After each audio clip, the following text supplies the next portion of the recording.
The purpose of life is to become conscious. It is not only the purpose of yoga, the very evolution of life itself is to become more and more conscious. But yoga means something still more. The evolution of life is to become more and more conscious, but the conscious is always other oriented. You are conscious of something or some object. Yoga means to be evolving in the dimension where there is no object and only consciousness remains.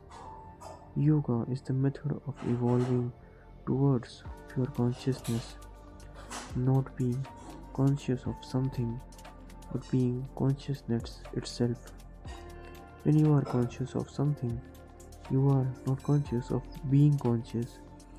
Your consciousness has become focused on something. Your attention is not at the source of consciousness itself. In yoga, the effort is to become conscious of both the object and the source. The consciousness becomes double arrowed. You must be aware of the object and you must be simultaneously aware of the subject. Consciousness must become a double arrowed bridge. The subject must not be lost. It must not become forgotten when you are focused on the object. This is the first step in yoga. The second step is to drop both the subject and the object and just be conscious. This pure consciousness is the aim of yoga. Even without yoga, man grows towards becoming more and more conscious, but yoga adds something, contributes something to this evolution. It changes many things and transforms many things. The first transformation is a double arrowed awareness, remembering yourself at the very moment that there is something else to be conscious of.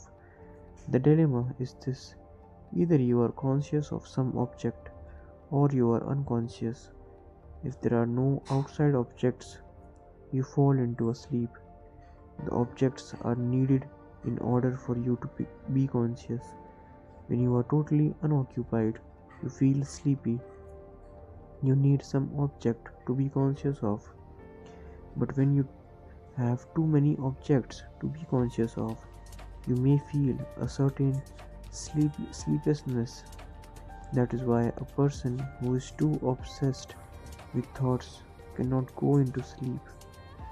Objects continue to be there, thoughts continue to be there. He cannot become unconscious. Thoughts go on demanding his attention, and this is how we exist. With new objects, you become more conscious. That is why there is lust for the new, a longing for the new. The old becomes boring. The moment you have lived with some object for a while, you become unconscious of it. You have accepted it. Now your attention is not needed. You become bored.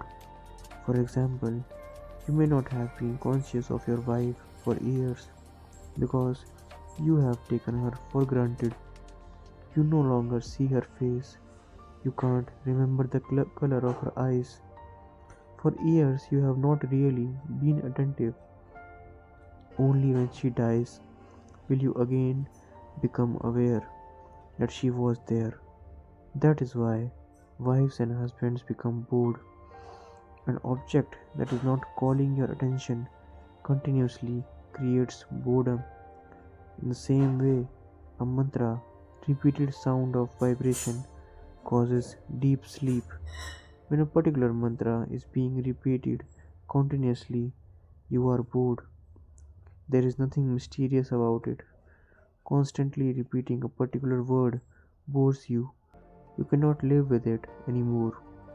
And now you will begin to feel sleepy. You will go into a sort of sleep. You will become unconscious. The whole method of hypnosis, in fact, depends upon boredom. If your mind can be bored with something, then you go into a sleep. Sleep can be induced within you